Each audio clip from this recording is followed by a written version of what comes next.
The VO Meter, measuring your voiceover progress. Whether you're a veteran voice actor, just starting out, or don't even know how to set a level, we're here to help you avoid the pitfalls along your voiceover path to success. The VO Meter is brought to you by Voice Actor Websites, Studio Bricks, Global Voice Acting Academy, JMC Demos, and Sennheiser. The VO Meter is produced in part using Source Connect, made by source-elements.com. And now, your hosts, Paul Stefano and Sean Daly. Hi, everybody. Welcome to episode 68 of the VO Meter. Measuring your voiceover progress. Today, we're featuring an interview with Gerald Griffith, the executive director of VO Atlanta, and we're going to talk to him about the upcoming virtual version of the conference, where we'll be media sponsors, providing excellent content, as we always do, from the conference, virtually and socially distanced, of course, and bring you some interviews from speakers and attendees at the conference.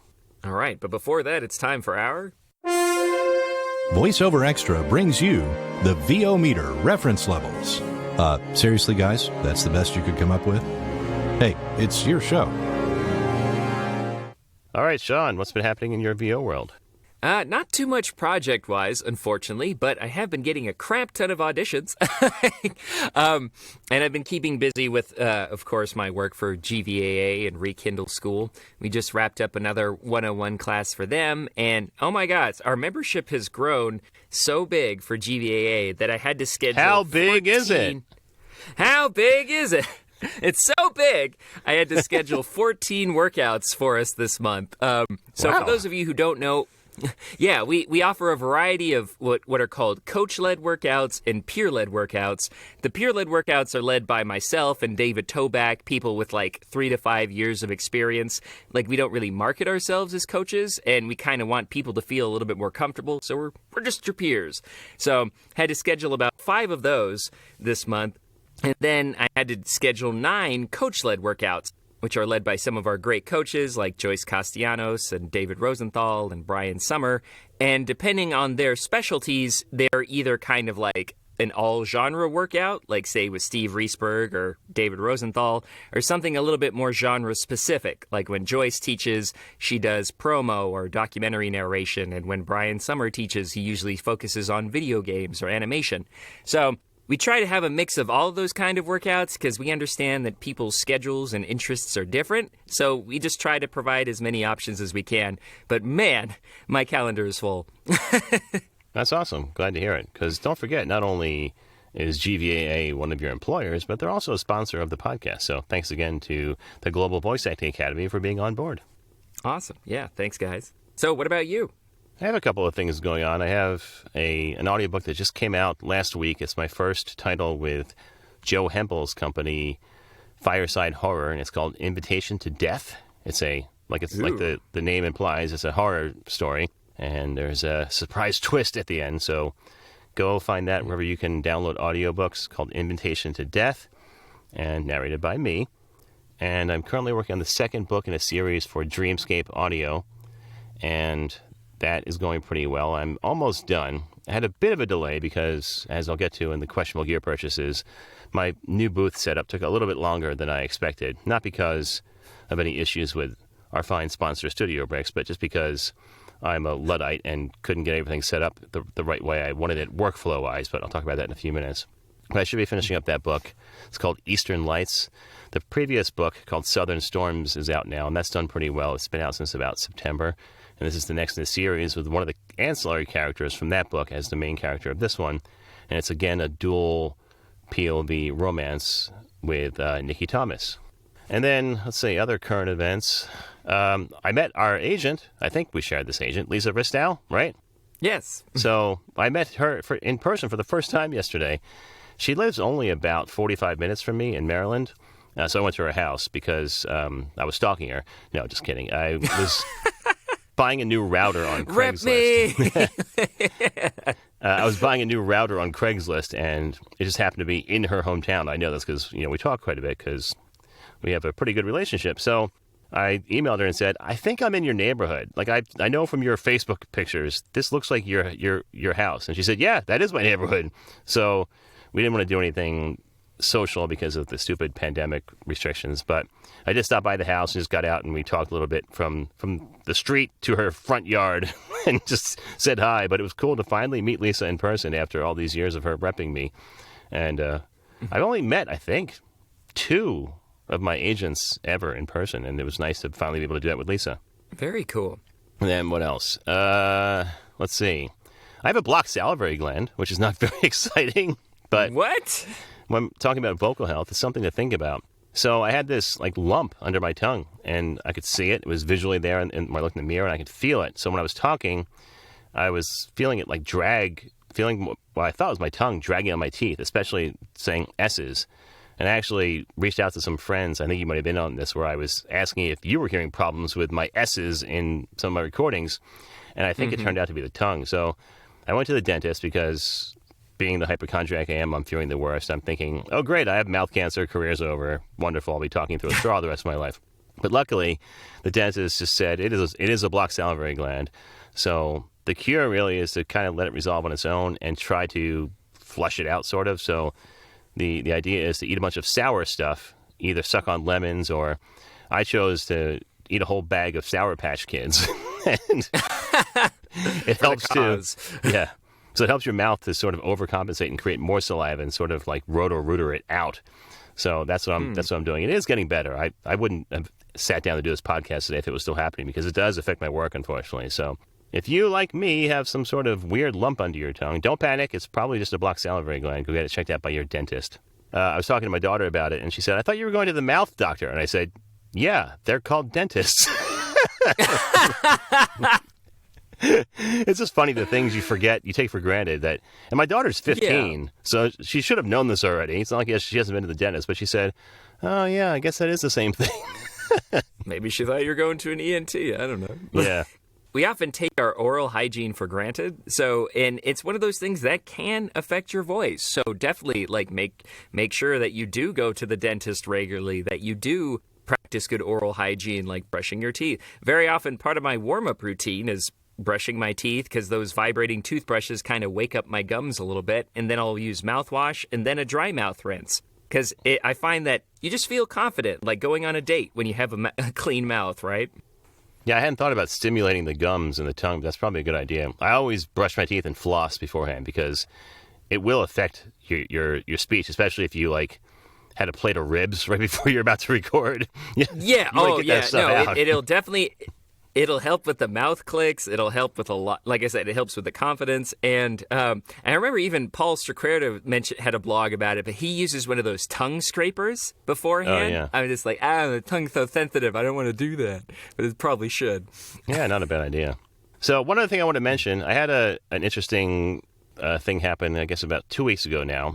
I was looking at one of the Facebook groups. I think it was one of the narrator-specific ones. It might have been the Indie/ACX one on Facebook. And somebody said, they put up a post saying, what are some of your podcasts you recommend for people to listen to that are learning about the business?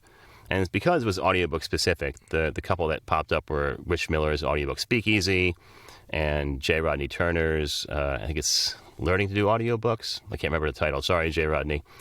But nobody mentioned us, at least not last time I checked. So I jumped in and looked. I was going to mention us, and then I said, wait a minute, I know that name. That sounds familiar. So I checked in on the profile, and it's a woman by the name of Amy Kennedy, who I went to high school with, and I think junior high, too. It's hard for me to remember that far back. We were basically from adjoining towns, so we didn't go to elementary school together, and I can't remember how quickly the schools get merged into one big pot, but definitely high school. So I looked, and it definitely was the same person. So I said, normally I wouldn't recommend my own podcast, parentheses, okay, yes, I would. But you should check out ours. By the way, I think I know you. We went to school together. So come to find out, it was the same person, and we connected on Facebook and then have had some conversations over email and phone. And I've been trying to help Amy out a little bit. So she is just starting. She's done a couple of books and is interested in VO. And I'm really excited because I don't often get to meet people that know me from that point in my life. Most of the time I talk to people from high school or even before. They either have no idea I'm doing voiceover or just don't care, frankly. So to have somebody that has knew me 30 years ago and is also interested in voiceover is really cool. And then some people that have reached out to me have done the thing where they ask for advice or they think they want to get into voiceover, and I say, go listen to the podcast, and you never hear from them again. In this case, after that first post, Amy actually listened to a bunch of the episodes. Unfortunately, the first one was the one with Keston John, where I was barely involved, so she got to hear a lot of you, Sean. But it was a good interview, though. I was proud of that one. Yeah, I listened to it. You did a great job on that. So it is a good example of the work. But then since Amy has listened to a few of them, and we talked about some of the topics. So congratulations on starting your VO journey, Amy, and hope to hear big things from you. Awesome. Be sure to listen to the rest of our episodes. And if you need training, check out... No, yeah, it's all right. I'm sure you're well on your own way to success. That's great. I will say Amy was much more advanced than I was expecting, so congratulations to her. I went to ACX and listened to her samples, and then she sent me one, and I was like, oh, you sound like you already know what you're doing. I'm not sure I can help you at all. And then come to find out she had taken acting classes and has an acting background, which, as most of you know, I don't really. I've learned everything I know about acting during voiceover training. So Amy will probably be way past me and doing much better more sooner rather than later. So good luck again, Amy. Good luck, Amy. One other cool thing that happened that I forgot to mention this weekend, I was actually following Booth Junkie, Mike DelGaudio's second live stream, because he enjoyed doing the first one so much. And he was actually starting it because he had gotten a new mic, the TechZone Stellar 3, like the latest iteration of the TechZone series. Mm-hmm. And he was so involved with answering questions and setting up the live stream on the first one, he didn't actually review the mic. So he's like, we'll do another one soon. And I was like, oh, that's great. So I was in there, and like, Mike's a friend, and I've watched hours and hours of his content, so I sent him a little super chat, not expecting anything, to say, hey, Mike, great job, thanks for everything you do, kind of thing. And he just, like, sang my praises for, like, 5 minutes, thanking me and talking about how great Global Voice Acting Academy was, and just saying, if you need training, go there. It was amazing. Wow. So if you're listening, Mike, thank you for the unsolicited testimonial. It really meant a lot. That's great. So, we have our interview with Gerald coming up in just a few minutes, but before that, it's time for our... Questionable Gear Purchase. All right, Sean, have you done anything stupid this week? No, but I'm about to. That's always good to hear.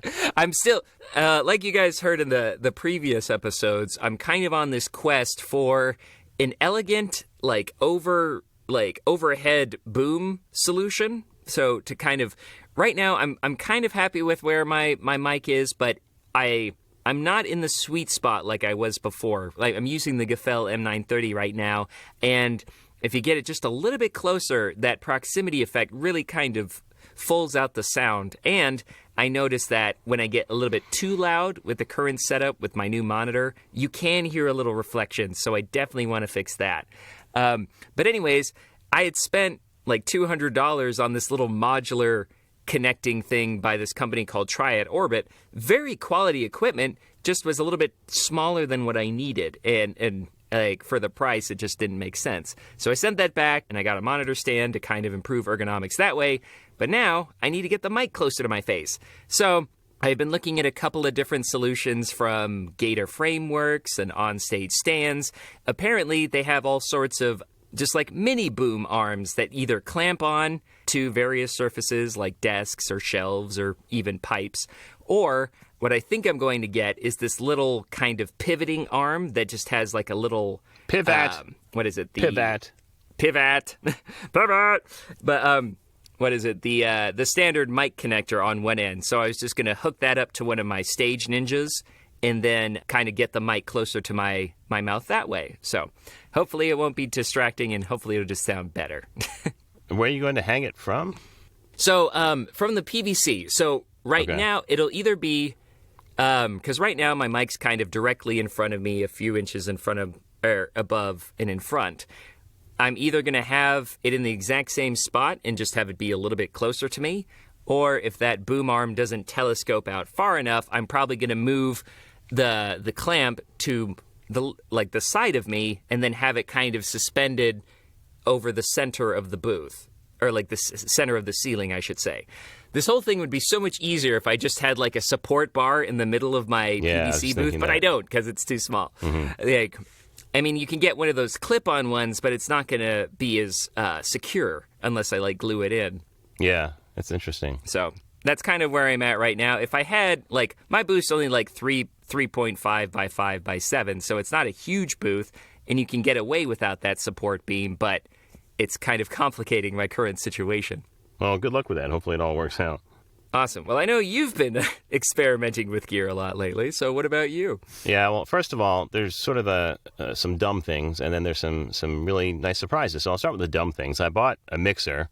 The second time I bought a Allen & Heath ZI-10. Not to diss the company, but I bought the mixer because I wanted to do more interviews with several guests. So I had to do a podcast interview for Twin Flame Studios where we had several guests on, and I screwed it all up because I couldn't do a proper mix minus. And none of the solutions we normally use was working. Not because of any lack of knowledge I have. I just didn't have the right equipment. The AGO6 that I use for my primary interface just can't do a mix minus. So I bought the Allen & Heath because I was working with Stephen George, friend of the show, and we were trying to figure out a way to do it. He bought one. And together, mostly him, he figured out that he can do a mix minus and do playback down the line on something like Source Connect or Skype or Zoom with this mixer. So I bought it and I figured I was gonna figure it out. But there's apparently a couple different models of it. So I didn't have the exact same one Steven had, so I couldn't match up exactly his workflow, and I couldn't make heads or tails of it because I just don't have as much experience with a big board as I thought I did, so I couldn't get it to work. So I sent it back. Luckily, I could return it. And then I bought an Evo 4 by Audient because that has this built-in loopback feature in a virtual mixer. And it kind of works, except I still don't know how to do it. So, and I'm not completely sure I can. I'm still not completely sure I can create a proper mix minus. I think it works much like the AGO 3 or AGO 6, where it has this loopback feature to allow you to record what's coming in and also play back down the line, but I don't think it can mix minus properly. So that was just a dumb purchase. Yeah, and I don't know if it does that for multiple tracks, like if you're trying to get multiple people in like you were before. Yeah, I think that's the issue.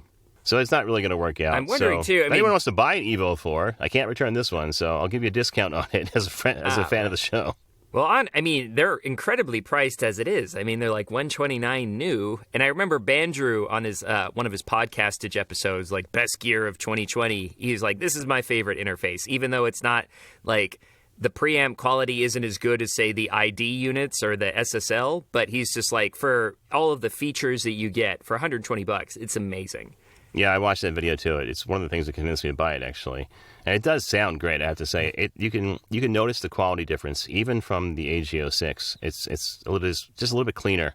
And I don't necessarily need that all the time, but I did notice it right away. So it's a quality unit. It's just, again, not doing what I was going to do. So what I wanted it to do. So that's the questionable gear purchases. Yeah, but it's the story of my life.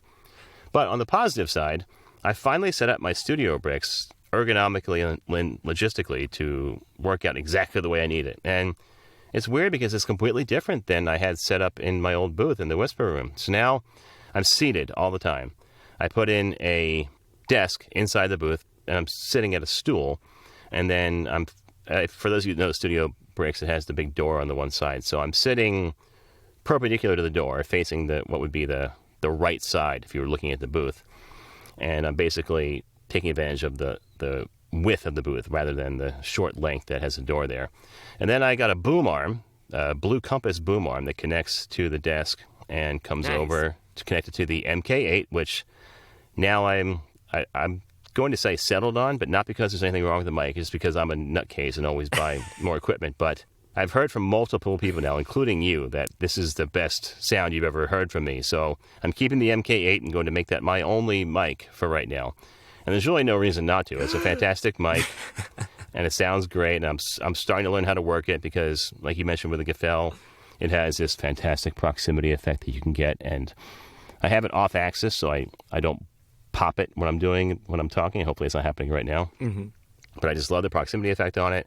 And it just makes sense to have a well-known brand, high-quality, large diaphragm condenser in the booth. And now I have that, so no complaints there. And then finally, I have two screens in the booth. I have a monitor that's sitting on the desk. I initially bought mounting an arm that goes up and down. What's the word I'm looking for? A VESA arm. Thank you. A stand. Stand, yes. But a desk-mounted monitor stand. That's I see the Visa mount. Yes. Yeah. Mm-hmm. Or Vesa, however they pronounce it. Right. But I found out that I couldn't find a way to have the monitor there and something to read off of. So I still like to read off of an iPad because it's completely silent because you use your fingers. I don't have any mouse clicks or rolling sounds or keyboard sounds. So I ended up having the monitor a little bit lower. I really only use it to look at the DAW to make sure things are running, and then using punch and roll, I need it there too. And then now I actually reused something I had before, one of these stands, the Archon stands for my iPad that I had screwed into the walls of my Whisper Room. I was able to sort of rig it so I jammed it into the Visa mount of the monitor arm, and now it's coming out over the monitor. So now I have the iPad on top of the monitor on an arm, and then I can see both at the same time. So really happy after weeks of futzing around with it. Ergonomically, I can get work done and even edit in here if I want to for small things, and it's all very comfortable and has increased my workflow exponentially. So thanks to Studio Bricks again. Awesome. And Sennheiser, because both those products have changed my workflow completely. Fantastic. Yeah, I was really impressed with that MK8. As I talked about before, I put together a review for it, and the audio is all ready. I'm just going to take some B-roll and release it on my YouTube channel once that's finished. But I just loved, as someone who was a fan of the MK4, that was my first large diaphragm condenser, the MK8 just gives you so much more of a sonic toolbox between its different polar patterns and the pad switches.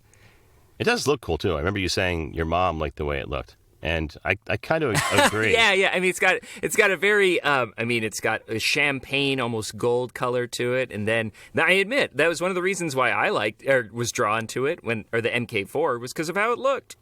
I also really like the transparent mesh grill because I can see the capsule and I know where it's pointing exactly. Like sometimes you can't always see inside the grill, so you don't know if you're pointing the capsule where you want it to. So in my case, I want to point it at the corner of my mouth so I can talk past it to avoid plosives and not need a pop filter. And I know exactly where it's pointing right now because I can see it. That helps a lot. Nice. And have you been using just the cardioid or what is it, the I have it bidirectional pattern? I actually have it on figure 8 because it's helping with the door of the Studio Bricks. So Studio Bricks has this giant glass door, and there can be some reflections off of there. I actually just saw George Washington III this morning posted on Facebook saying, "What are you guys doing about this door?" So that's one of the ways I'm combating that is having figure 8. It's the null zone is right where the door is as opposed to behind it. So that's helping a lot. Awesome. And I hope that we're inspiring ideas in our audience. Like, you can get creative, right? And whether you're using a PVC booth like me or a Studio Bricks like Paul, there's no limitation to creative, inelegant solutions, as Rob Marley would say. Yeah, just ask around to your friends. I actually sent a sample of this to Uncle Roy, and I told him I was using figure 8, and he said, "Figure 8? You know what that does, right?" And I was like, "Yeah, but here's why." And he said, "Oh, okay, that makes sense." I don't think he trusted me at first, but yeah, I'm doing it for a specific reason. All right, well, that wraps up our questionable gear purchases. We'll get to our interview with Gerald Griffith from VO Atlanta in just a moment, right after a word from our sponsors.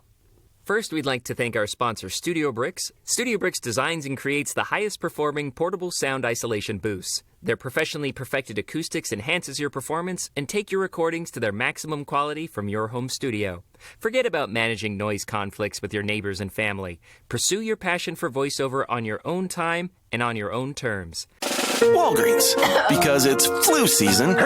You live in a place with doorknobs and handrails and, people. We tried booking a vacation rental on one of those other websites. They don't always tell you everything. The stars take it to the red carpet. We are back live from the red carpet. California leads the way for change in America, and so does Kamala Harris. Rated M for mature. Claire Redfield. And who exactly are you? So, yeah, what hashtag should I use to describe a grown man in a tuxedo wrestling a goat? And prior to 1933, many of them belonged to a variety of political parties that were now outlawed in Germany. This is the story of how Q got curly. Quinn was crazy about curls. Curly fries, curly straws, curly-haired dogs. Hey, Jay Michael here. Thanks for listening to the VO Meter podcast. It's one of my favorites. If you're looking for a great demo like the ones you just heard, check out jmcdemos.com for more information.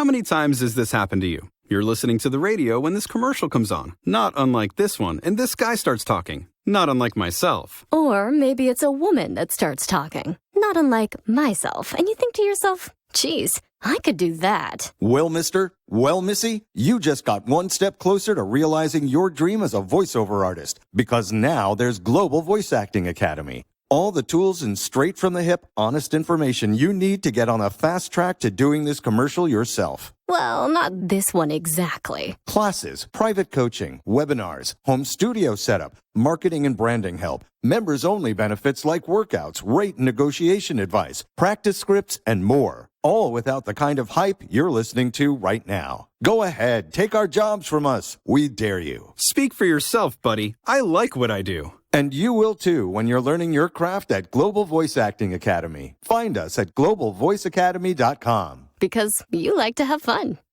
Hi, everybody. Welcome back to the VO Meter. We're pleased to be joined now live with the Executive Director of VO Atlanta, Gerald Griffith. How are you, Gerald? I'm doing well, guys. How about yourself? Great. Thanks for joining us. Oh, thanks for having me. I appreciate it. So it's been a while since we saw you in person, unfortunately, because of events going around the world. But it's great to hear your voice again. Well, it's great to have a chance to share and talk about the conference a little bit. And it has certainly been a year in between. So. Yeah, it's been interesting for sure. So Sean and I have talked about the conference a lot, actually, over the years in our 67 episodes. But for some of our listeners who may not be familiar, tell us a little bit about the history of VO Atlanta and why you started it. Well, VO Atlanta was started out of a small meetup group here in Atlanta, which I started just to have the chance to meet other people in voiceover here in the Atlanta area after I moved here back in 2009. And so that meetup was started around 2011. And after a while, I realized that most of the conference-related activities were always far away. They were in New York and LA and Texas, and it just seemed like a lot sometimes for people, maybe just getting started to have a chance to go to something. And so I set out with the goal of just creating something that was a little more in the Southeast. So my original goal was to have a regional event for people who could drive here in the Southeast to come to. And I figured it was like Florida to Texas and then to Virginia. And I actually had a cool map on the wall with a big circle. And that was kind of the area I wanted to draw people from. And so it was really just around the idea of people coming together to support each other, to share and interact and learn from industry leaders that I had met over time and be able to bring them in to have them share from their experience in the industry. And so the first conference was in March of 2013, and we had about 125 people come to that, and it was great. We had it there at the Hilton out by the Atlanta airport, and it started something, and every year we kept growing, and before you know it, we had many more people from outside of Atlanta than were in Atlanta or the area coming, and by the time we got to 2019, through 7 conferences, we were closer to 1,000 people attending and around, well over 150 sessions and workshops happening. And the schedule was just packed. If you were here, it was like you could go almost 24/7. There were a few hours of downtime in between, but we generally have people from about 40 plus states and around 20 countries. And it's just taken on a life of its own, but it's been a really exciting journey to this point. I'll say.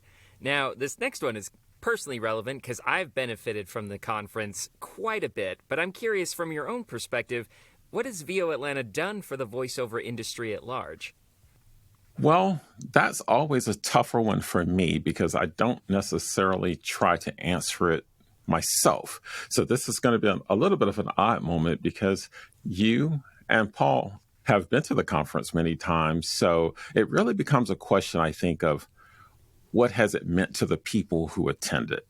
Because when it's a question about the industry, it's a little harder for me to answer because VO is kind of interesting in the sense that you're not dealing with one organization, you're dealing with hundreds of individual businesses that are run in some similar ways, but in large part, they're very unique and very different depending on the person that you're dealing with. So I can't really speak to what it's done for the industry. I'd like to think that it's provided a platform where people can engage in very interpersonal ways.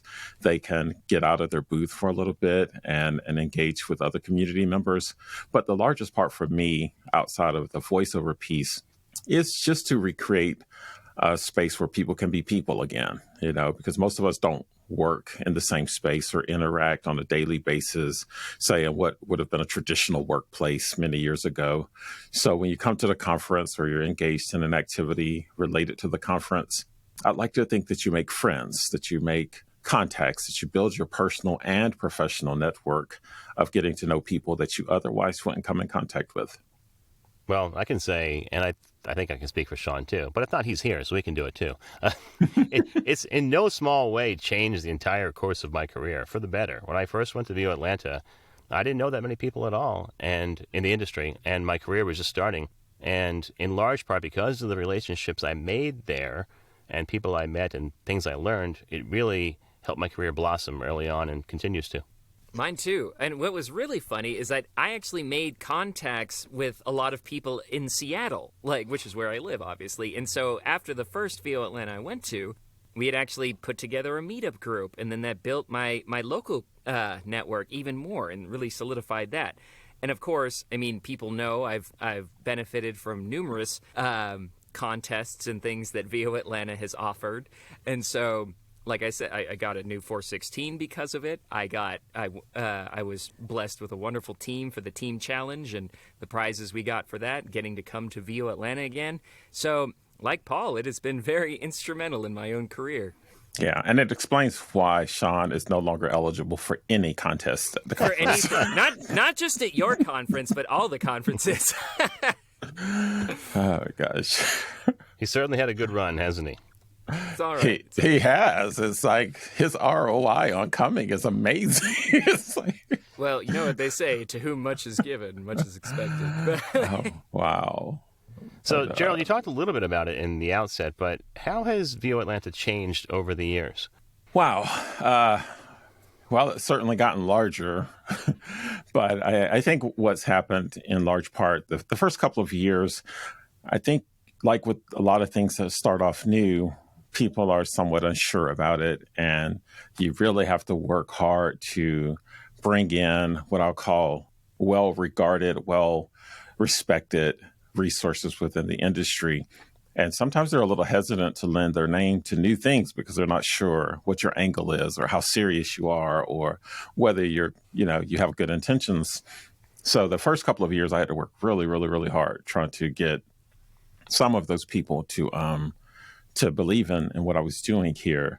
And then I would say there was a big shift probably around year 3 where people seemed to buy into it. They seemed to lend their trust and confidence to it. And it turned a bit, instead of me having to beg certain people to participate, we were turning away more potential speakers than we could accept.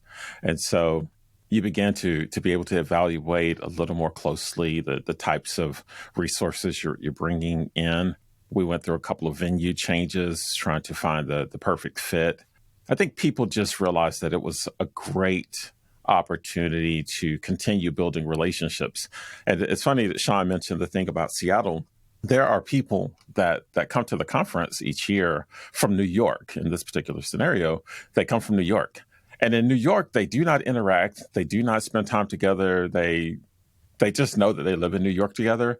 But they actually get together and network and have lunch or dinner or stuff together only when they're in Atlanta, only when it's at the conference. And they joke about it. They say, okay, I'll see you next year, even though they live in the same city. And so seeing people form those relationships and friendships is I think, one of the things that has really been a highlight of the conference overall. And over time, it's just gotten stronger and stronger. Wonderful. So speaking of changes, we know that this year we're moving to a virtual model. And aside from that obvious platform change, how do you expect this to be different? Wow, man. I thought you said I was getting softball questions here. I said, no, just kidding. I would say that the jury is out on this one. I don't know. Because as much as I'm a child of technology, I think it ultimately it's a bit of a challenge, honestly, because VO Atlanta is built so much from the ground up on interpersonal connections. And so trying to create an environment virtually that I don't want to say replicates, because I don't think you replicate it, but I'll say extends value in a different format has been a little bit of a challenge. And but we're working at it. It's one of those things that I'm not afraid to take on a challenge and look for opportunities to execute well. So the fact that it's virtual, I'm focusing on things like all those people who for years have wanted to come and would email every year saying that they wanted to be a part of the conference, but they couldn't travel from whatever country they lived in, or they couldn't get the time off work to attend certain things.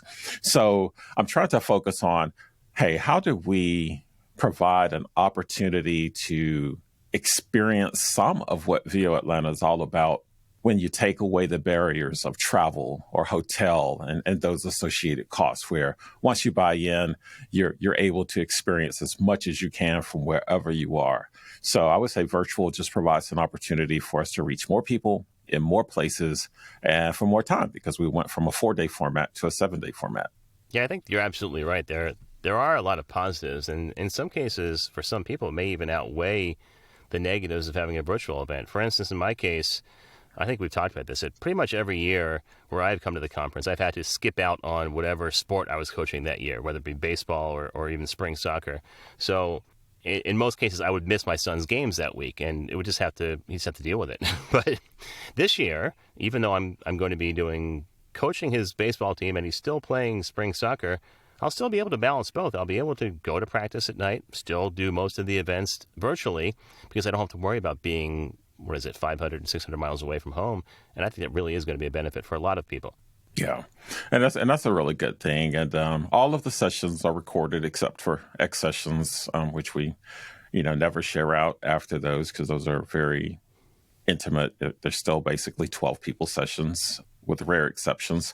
But as far as all the breakouts and the panels and presentations and things like that, all of those are recorded. So even if you didn't get to watch something during the time it was put on, because you were at the soccer game and you were just, focused on coaching, you would know that you could come back in and fire it up and watch it and have access to it even after the conference is over.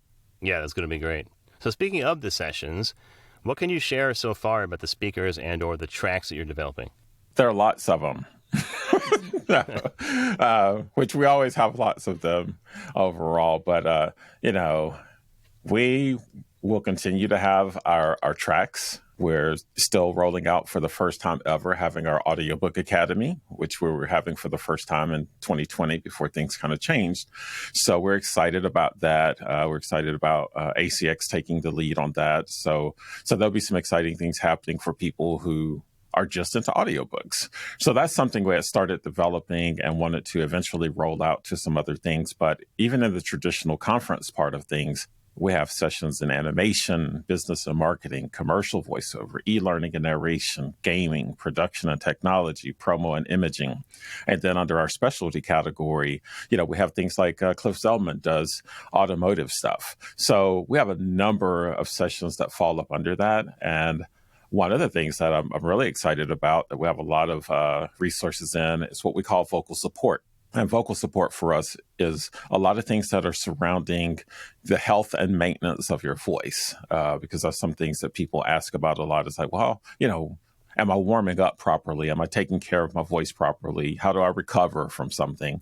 And so we do have a lot of resources in that area as well. So there are a lot of things that we get to cover. I think that's one of the benefits as well of virtual, is that we can actually bring in special guests who ordinarily would not be available to come out physically to Atlanta, but now they're able to be a part of the conference from wherever they are and actually provide great resources and information to people that are associated with the conference.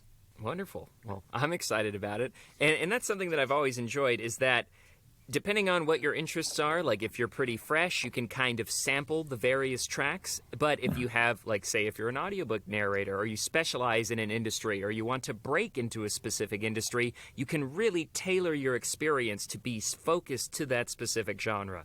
Right. Absolutely. And that's actually one of the things I tell people when they say, well, what am I going to get out of the conference? I say, well, it's really up to you. But I always have a goal that says, I know there are some conferences where I look at their schedule and they have a variety of things, but because their schedule may be what I call linear, meaning it's one track, but things kind of go in a row, right? There's 1, 2, 3, 4, 5.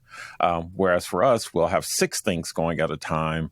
So you can kind of pick and choose as you go through. So if you come to VO Atlanta and you're into animation, you can pick the sessions related to animation, and then you can jump around to other things, but you get to tailor it so that for you, it was an animation conference. Whereas for the person next to you, they attended a gaming conference because they picked primarily sessions related to gaming. And then there's enough in between that maybe you overlap because you both were in the business and marketing session, or you went to certain panel discussions that related, that talked about industry topics and things like that. So you really get to experience this thing of 2 people getting to the end of the conference. And if you talk to each of them, you would think they were at a different event because they were able to tailor their schedule to what it was for them. I kind of call it a conference buffet, so to speak, and you get to just pick and choose the meal that you want. Love it. So, thinking back to previous years, what are some of your favorite moments from VOA? I already told you some of mine, and I'm sure Paul will tell you some of his, but we want to know yours. Oh, wow. There are a lot of them. Some of the things I remember most is the very first year, how I probably only slept like 3 hours a night, and the whole day was spent walking, to the point that I weighed myself when I got home after being away for 4 or 5 days at the hotel, and I had lost 10 pounds. Just from walking around that first year. Wow. It was sure crazy. You were severely dehydrated at that point. Man, I was so tired that I took my team out to lunch after everything wrapped up that Sunday, and I could barely sit on the stool. I was falling asleep. I was scared I wasn't even going to make it home. And then after that, I just started staying over until Monday because I was just in no shape to drive. I was just exhausted. So even though that sounds kind of a challenge thing, but it was like, no, we got through it. We got through it. Everybody pulled together and we made it work. That's kind of one of those moments. I would say a lot of my moments are more subtle in nature in terms of, I remember a year where we had our 3 scholarship winners there, and all of them had medical challenges and different things. And just to see them gel together was amazing. And unfortunately, one of them lost a battle to cancer. And it was one of those moments where I realized that being in charge of the community for that little bit of time that they spent at the conference with me is so much more than just the event planning, right? It's the interpersonal relationships that you form. And when I sat down to do a video of that person's passing for the community, it just suddenly everything just took on a different meaning for me. It reminded me of the importance of playing some small part in people's actual life. So that was a moment just to reflect on the seriousness of it, that it wasn't just about workshops and sessions. It was about people. There was one situation where a young lady called up, and this was maybe 2 weeks after the conference. And she said, I just want to call you up and say thank you. And I was like, hey, I appreciate it. And she says, I came back, and my husband, a couple of days after I got back, was saying, I don't know what you did at that conference, but all I know is I haven't seen you this happy in a very long time. and it's kind of funny, right? But I thought about it, and I was like, the relationships that people make at VO Atlanta are very real. And when people come and they get to interact and they get to meet people and they get to just have great conversations and get up early and stay up late and all those, then it really does make a difference. And so I think all of my highlights go back to opportunities where I feel like what the conference is and what it became and has become ultimately meant something to the life of the person, not just what they do in the booth, but actually to their life. Like when people talk about their friendships and they talk about projects that they've worked on and they talk about just being in touch with people. One year somebody was there and I was talking to them and they said, "Oh, I don't even do voiceover anymore. I just come to the conference because I love the people. I love the vibe." That's great.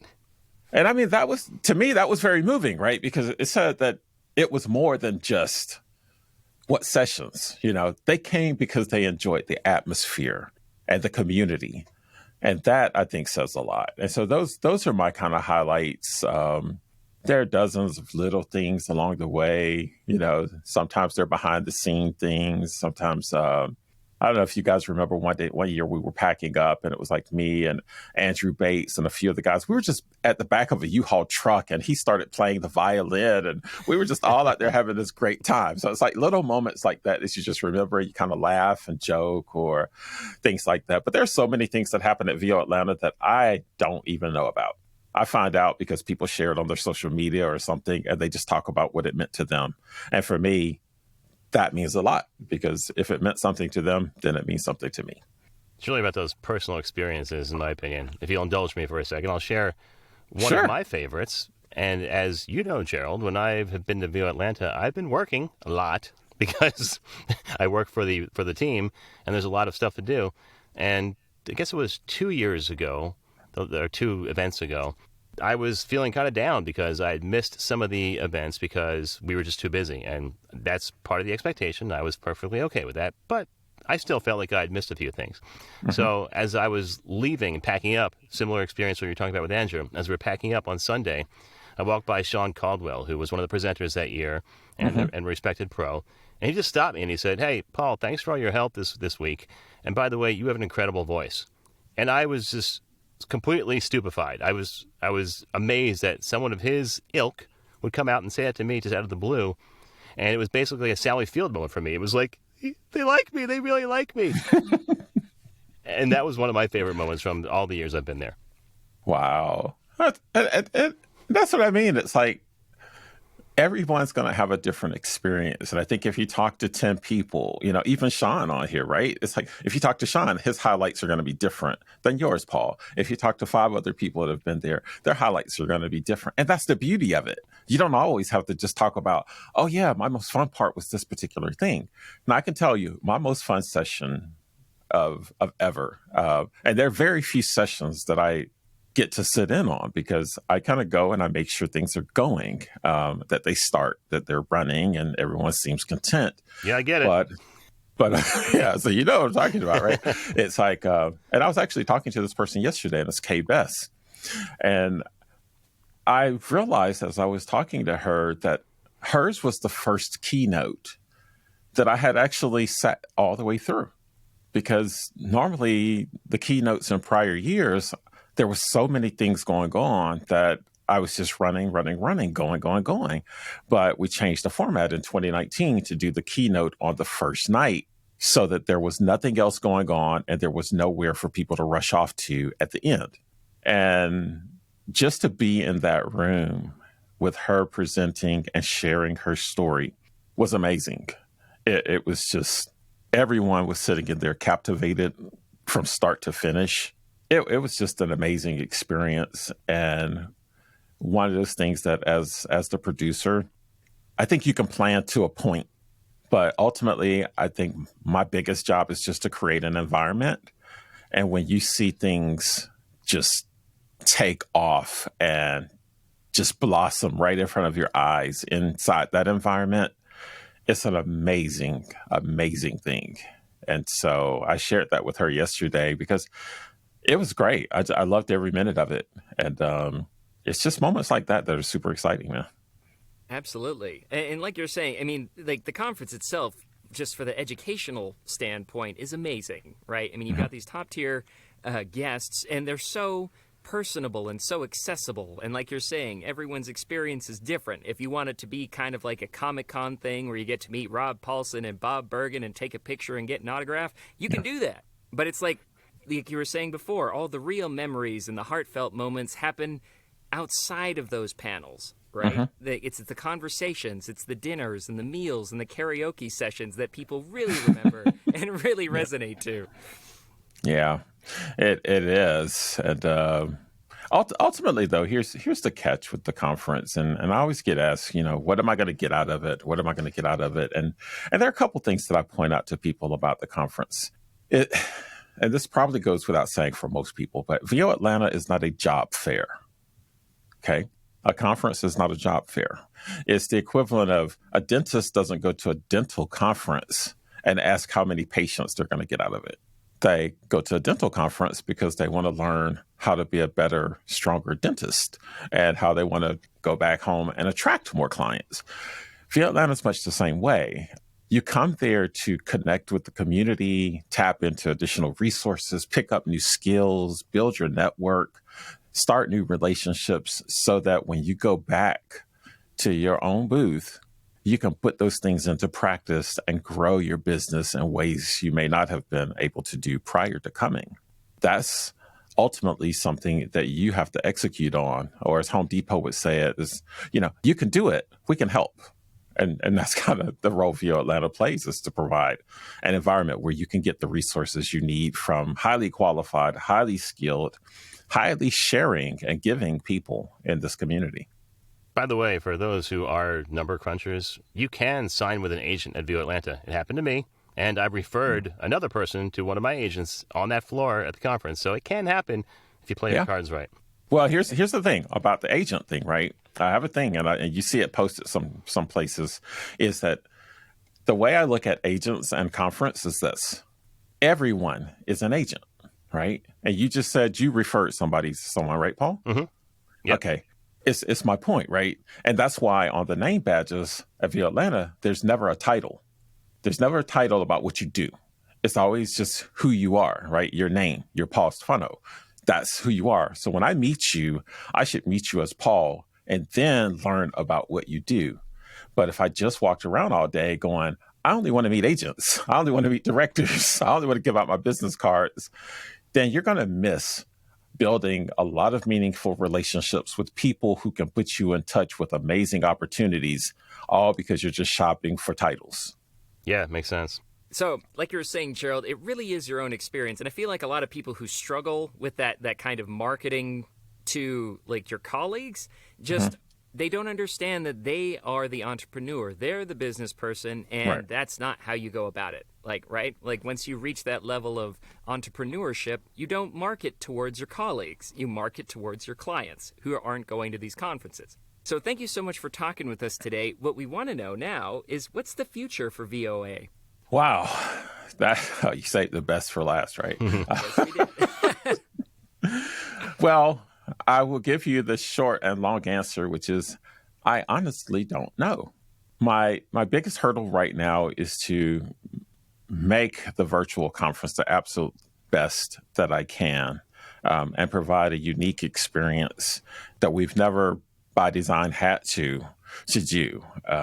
But some things have been opening up with it that I didn't necessarily see 3 or 4 months ago, in terms of planning and things. So there's some things that I'm very excited about in the virtual platform. I think the future will probably see more of a hybrid thing where there'll be a lot more consideration given to people who can't physically attend versus those who can, so that we can continue to recognize the fact that there are people who want to engage and be a part of something, but for whatever reason, even if it's like, they coach soccer or something, right? Or if their work just prohibits them from coming for the amount of time it takes to be here. But I also am a big in-person type of planner. I think there's just something awfully unique about sitting there and laughing with someone with all of the body language and everything that goes along with it. So I definitely will miss that part a lot. And I'm the first one to acknowledge when people mention something about virtual versus in-person. Man, I would choose in-person 1,000 times over. But the reality is that, unfortunately, our world's in a particular place with the pandemic. And we have to deal with the situation on the ground. And that means being a little flexible with how we do things. And as opportunities open up for us to do things differently or in a different fashion later on, and then we'll do those. But for right now, I miss the community. I miss the engagement. I'm so appreciative of all those people who've been supportive over the last year plus of just getting through the challenges and the changes. And I know one big thing for me is, like, we're coming up on March 11th, which for me will be my day of infamy, right? There were less than 20 people reported to have died of COVID when things kind of took a nosedive for the 2020 conference. And so when I think about that in the context of where we are now at over 500,000, it just yields a lot of context to what's important. And my heart goes out to all those families and people who've been impacted over the past year. And so I look forward to, in some way, giving us an opportunity to reconnect at a very human level, even though it's virtually. But hopefully from that, people can continue to start new relationships, start new communications, and just kind of build from there. Then as the door opens up for us to come back together and get together, I look forward to giving out a lot more hugs in the future. Well, Gerald, we're all looking forward to not only the virtual conference, but what's to come. We thank you for being here today, and we'll see you in a few weeks at this point for VO Atlanta Virtual. Well, hey, also a big shout out to you guys. I appreciate the time to talk about the conference. I appreciate you guys stepping up to help put yourselves out there and be able to bring some new and exciting interviews from people that'll be associated with the conference. So thanks a lot for that. Well, thanks for having us. We're definitely happy to pay it forward. Thanks, guys. As a voice talent, you have to have a website. But what a hassle getting someone to do it for you. And when they finally do, they break or don't look right on mobile devices. They're not built for marketing and SEO. They're expensive. You have limited or no control. And it takes forever to get one built and go live. So what's the best way to get you online in no time? Go to voiceactorwebsites.com. Like our name implies, voiceactorwebsites.com just does websites for voice actors. We believe in creating fast, mobile-friendly, responsive, highly functional designs that are easy to read and easy to use. You have full control. No need to hire someone every time you want to make a change. And our upfront pricing means you know exactly what your costs are ahead of time. You can get your voiceover website going for as little as $700. So if you want your voice actor website without the hassle of complexity and dealing with too many options, go to voiceactorwebsites.com, where your VO website shouldn't be a pain in the you-know-what. All right. Thank you so much for joining us, Gerald. As you guys know, VO Atlanta has been very influential to my own career, Paul's as well, but you guys know all the, like we joked about, I can't win anything from them anymore. But it was great having him on the podcast, and I'm very excited to see what this digital VO Atlanta experience brings. Yeah, I'm a little intimidated by a week's worth of activity, I have to admit, because judging by how exhausted I am during the normal 4-day or 3.5/4-day program, I'm a little intimidated, but I'm sure, as always, Gerald will pull off a great conference, and I'm really looking forward to talking with the speakers, getting to meet some new people, hopefully some people I haven't met at VO Atlanta before. I think that can't help but happen because of the virtual format, so we'll meet people from different countries, hopefully, and different states that we haven't seen before, and I'm really excited to see where it all goes. Yeah, I think you're uniquely suited for this with your experience. So, that wraps up this episode of the VO Meter. Measuring your voiceover progress. Coming up, we have audiobook narrator, voiceover actor, and stage actor Joel Frumkin. He's actually started coaching as well, and we're going to talk to him about that and his experience in the audiobook world. Other than that, we've got a lot of interviews coming up leading up to VO Atlanta, so be sure to tune in for those. Thanks for listening, everybody. Have a good one. Thanks for listening to this episode of the VO Meter. To follow along, visit us at www.vometer.com. We'd also love to hear your comments or suggestions for the show. Or if you have a questionable gear purchase, tell us all about it on our Facebook page or on Twitter @the VO Meter.